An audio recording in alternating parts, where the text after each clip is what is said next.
Hi friends. మన జీవితాన్ని మార్చాలంటే చాలామంది బయట ప్రపంచాన్ని మార్చాలని ప్రయత్నిస్తారు. పరిస్థితులు మారాలి, మనుషులు మారాలి, అదృష్టం మారాలి అని భావిస్తారు. కానీ నిజం ఏమిటంటే మన జీవితం మీద అసలు ప్రభావం చూపుతున్నది బయట ప్రపంచం కాదు, మన లోపల నిశ్శబ్దంగా పనిచేస్తున్న సబ్ కాన్షియస్ మైండ్. మీరు ఎక్కడ ఉన్నా, ఏ పరిస్థితిలో ఉన్నా, మీ నిర్ణయాలు, మీ ప్రతిస్పందనలు, మీ అలవాట్లు ఇవన్నీ ఒక కనిపించని మానసిక ముద్రల వల్ల జరుగుతున్నాయి. ఆ ముద్రల సంహారమే మీ సబ్ కాన్షియస్ మైండ్ ప్రోగ్రామింగ్. ఇప్పుడు ఒక ముఖ్యమైన ప్రశ్న: మన సబ్ కాన్షియస్ మైండ్ మనల్ని నియంత్రిస్తే మనం దాన్ని నియంత్రించగలమా? సమాధానం అవును, కానీ అది సులభం కాదు. అది సాధనతో అవుతుంది. సబ్ కాన్షియస్ మైండ్ని ట్రైన్ చేయడం ఎలా? ఈ విషయంపై మీకు పూర్తిగా అవగాహన రావాలంటే ఈ వీడియోని ఎక్కడ స్కిప్ చేయకుండా చివరి వరకు పూర్తిగా చూడండి. మీకు క్లియర్ అయిపోతుంది. Let's start. సబ్ కాన్షియస్ మైండ్ని ట్రైన్ చేయడం అంటే కొత్తగా ఏదైనా నేర్పించడం కాదు. ఇప్పటికే ఉన్న ముద్రలను మార్చడం, తిరిగి అమర్చడం. మీ చిన్ననాటి రోజులు గుర్తున్నాయా? భయం లేకుండా, సందేహం లేకుండా ఏదైనా ప్రయత్నించేవారు. ఎందుకంటే అప్పటికి మీ సబ్ కాన్షియస్ మైండ్లో ముద్రలు తక్కువగా ఉండేవి. తరువాత కుటుంబం, సమాజం, అనుభవాలు ఇవన్నీ కలిసి మీలో నమ్మకాన్ని నిర్మించాయి. ఇప్పుడు మీరు ఏ నిర్ణయం తీసుకున్నా అది మీ ప్రస్తుత ఆలోచనల వల్ల కాదు, మీ సబ్ కాన్షియస్ మైండ్లో ఉన్న పాత ముద్రల వల్ల. అంటే మీరు కొత్త జీవితం సృష్టించాలంటే కొత్త ఆలోచన సరిపోదు. మీ సబ్ కాన్షియస్ మైండ్కి కొత్త ప్రోగ్రామింగ్ కావాలి. సబ్ కాన్షియస్ మైండ్ ఒక తోట లాంటిది. మీరు ఏ విత్తనాలు వేస్తే అదే మొలుస్తాయి. కానీ సమస్య ఏమిటంటే చాలామందికి తెలియకుండానే ప్రతికూల విత్తనాలు వేస్తున్నారు. నేను చెయ్యలేను, నాకు అదృష్టం లేదు, నేను ఇలానే ఉంటాను, ఇలాంటి ఆలోచనలు పదే పదే వస్తుంటే మీ సబ్ కాన్షియస్ మైండ్ వాటిని నిజమని అంగీకరిస్తుంది. సబ్ కాన్షియస్ మైండ్కి నిజం, అబద్ధం అనే తేడా తెలియదు. మీరు పదే పదే చెప్పేది, భావంతో అనుభవించేది అదే వాస్తవంగా స్వీకరిస్తుంది. అందుకే శిక్షణలో మొదటి అడుగు అవగాహన. మీరు రోజంతా మీతో మీరు ఎలా మాట్లాడుతున్నారో గమనించండి. మీ అంతర్గత సంభాషణ ఎలా ఉంది? ప్రతికూలమా లేక ప్రోత్సహించే విధమా? ఎందుకంటే మీరు రోజు మీకు చెప్పుకునేది మీ సబ్ కాన్షియస్ మైండ్కి ఒక ఆజ్ఞ. రెండవ అడుగు పునరావృతం. ఒకసారి మంచి ఆలోచన చెప్పడం వల్ల మార్పు రాదు. మీ సబ్ కాన్షియస్ మైండ్ పునరావృతంతోనే మారుతుంది.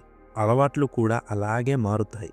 మీరు ఒక ఆలోచనను, ఒక నమ్మకాన్ని మళ్ళీ మళ్ళీ పునరావృతం చేస్తే అది మెల్లిగా మీ సబ్ కాన్షియస్ మైండ్లో స్థిరపడుతుంది.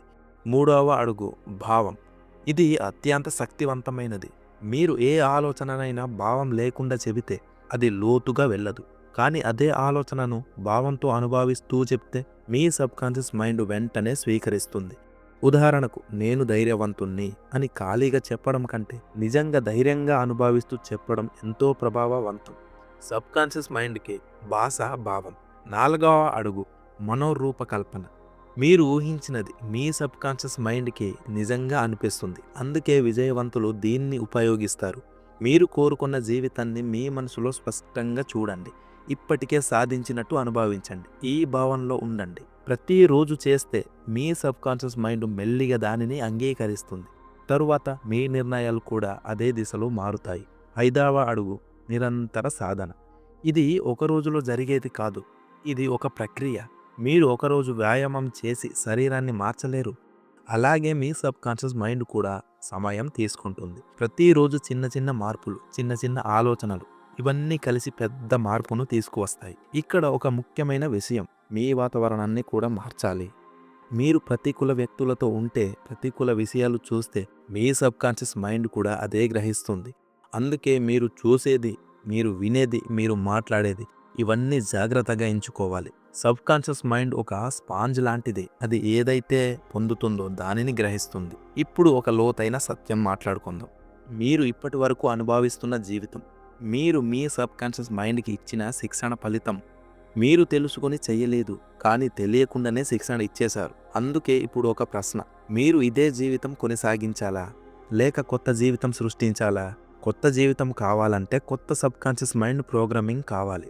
శిక్షణ అంటే బలవంతం చేయడం కాదు, మెల్లిగా ఒప్పించడం. మీ సబ్ కాన్షియస్ మైండ్తో పోరాడకండి, దాన్ని దారి తీయండి. మీరు మీతో మాట్లాడే విధానం మార్చండి, మీ ఆలోచనలు మార్చండి, మీ భావాలు మార్చండి. కొద్ది కొద్దిగా మీ సబ్ కాన్షియస్ మైండ్ కూడా మారుతుంది. ఒకరోజు మీకు గమనించబడుతుంది. మీరు ప్రతిస్పందించడం తగ్గుతుంది. మీరు చైతన్యంతో నిర్ణయాలు తీసుకోవడం ప్రారంభిస్తారు. మీ అలవాట్లు మారుతాయి. మీలో ధైర్యం పెరుగుతుంది. ఇది మాయ కాదు, అది శిక్షణ ఫలితం.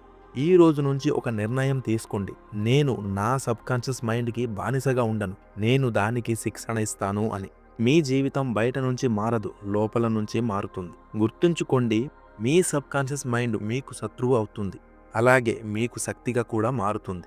అది మీరు దాన్ని ఎలా శిక్షణ ఇస్తారో దానిపై ఆధారపడి ఉంటుంది. ఇప్పుడు మీరు ఒకసారి ఆలోచించండి, ఇప్పటి వరకు మీరు తీసుకున్న డెసిషన్స్ నిజంగా మీవేనా, లేక మీ సబ్కాన్షియస్ మైండ్ తీసుకున్నవా? మీ లైఫ్ చేంజ్ అవ్వాలంటే బయట ఏది చేంజ్ అవ్వాల్సిన అవసరం లేదు. మీ సబ్కాన్షియస్ మైండ్ ప్రోగ్రామింగ్ మారితే అంతే చాలు. ఈ రోజు నుంచి చిన్నగా స్టార్ట్ చేయండి. మీ థాట్స్ని గమనించండి, మీరు మీతో మాట్లాడే విధానం మార్చండి. రోజుకు కొద్దిగా టైం తీసుకొని మీ మైండ్ని ట్రైన్ చేయండి. ముందు చిన్న చిన్న మార్పులు కనిపిస్తాయి, తర్వాత మీ డెసిషన్స్ మారుతాయి, చివరికి మీ లైఫ్ కూడా మారిపోతుంది.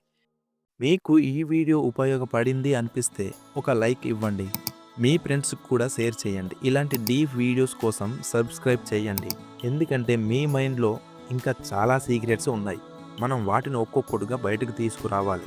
మళ్ళీ ఇంకో లోతైన వీడియోలో కలుద్దాం. Until then, control your subconscious mind before it controls your life. జై హింద్.